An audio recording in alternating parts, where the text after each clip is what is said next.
Welcome back to my YouTube channel. आज का मेरा टॉपिक है स्ट्रेच मार्क्स। ये हमारे स्ट्रीक्स और लाइंस होती हैं बॉडी पे या पैची एरियाज होते हैं जिनकी बहुत सी कॉजेज होती हैं पेरेंट्स की। ये दो टाइप्स के होते हैं, एक वाइट होता है और एक रेड होता है। जो व्हाइट पैचेस होते हैं या व्हाइट स्ट्रेच मार्क्स होते हैं वो हमारे ओल्ड होते हैं या फेडेड होते हैं, जो हमारे सिल्वर कलर में भी अपेयर हो सकता है, व्हाइट कलर में भी अपेयर हो सकता है। इसके अलावा जो रेड होते हैं वो न्यूली बिल्डअप होते हैं, जो न्यूली हमारे स्ट्रेच मार्क्स बन रहे होते हैं। ये पिंक कलर के भी हो सकते हैं, रैश टाइप एरिया हो सकता है, और रेड कलर के भी हो सकते हैं। अब इसके रीजंस और कॉजेज क्या हैं? चलते हैं इसके रीजंस और कॉजेज की तरफ। कुछ हार्मोनल इम्बैलेंस होता है, हमारा वेट गेन होता है, प्यूबर्टी होती है, प्रेगनेंसी होती है, तो ये सारे जो हैं ये कॉजेज हैं इसकी। अब जिस तरह हमारी फीमेल्स होती हैं प्रेगनेंसी में वेट गेन कर लेती हैं तो उनके स्ट्रेच मार्क्स बनना स्टार्ट हो जाते हैं। अराउंड द एब्डोमेन हो सकते हैं, ये हमारे थाइज में हो सकते हैं, तो जितने भी हमारे बल्कि एरियाज होते हैं वहाँ पे स्ट्रेच मार्क्स आ सकते हैं। अब ये जो स्ट्रेच मार्क्स होते हैं ये इतनी कॉमन प्रॉब्लम बनती जा रही है लोगों के लिए कि उनकी जो कॉस्मेटिक अपीयरेंस है वो भी खराब होना शुरू हो रही है। ये टॉपिक बहुत इंपॉर्टेंट था डिस्कस करना, तो इसलिए मैं आपको बताना चाह रही हूँ इसके बारे में। स्ट्रेच मार्क्स जो होते हैं ये हमारी जैसे विंटर सीजन आया हुआ है, इसमें जब हमारी ड्राइनेस वगैरह हो जाती है उसकी वजह से भी होता है, तो हमें अपनी स्किन को हाइड्रेट करना चाहिए। उसके अलावा वेट गेन से भी होना स्टार्ट हो जाती है, तो हमें अपनी वेट मेंटेनेंस के लिए क्या करना चाहिए, एक्सरसाइज वगैरह करनी चाहिए। हमारे लिए बहुत जरूरी होता है कि हम अपनी डाइट को मेंटेन करें, अपनी स्किन को मॉइस्चराइज करें। अब मैं आपको ये बताती हूँ कि कैसे कंट्रोल कर सकते हैं, इनको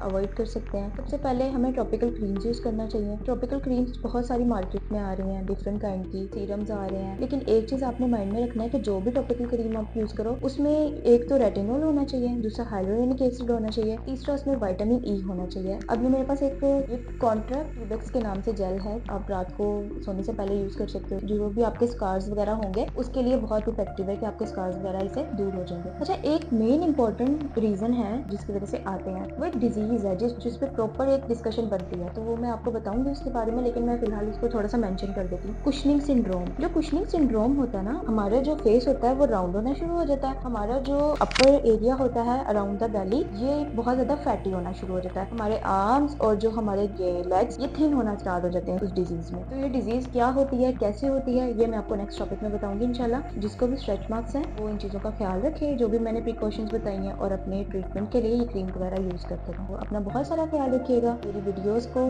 लाइक, शेयर और कमेंट करना ना भूलिएगा। Thank you so much. Allah Hafiz.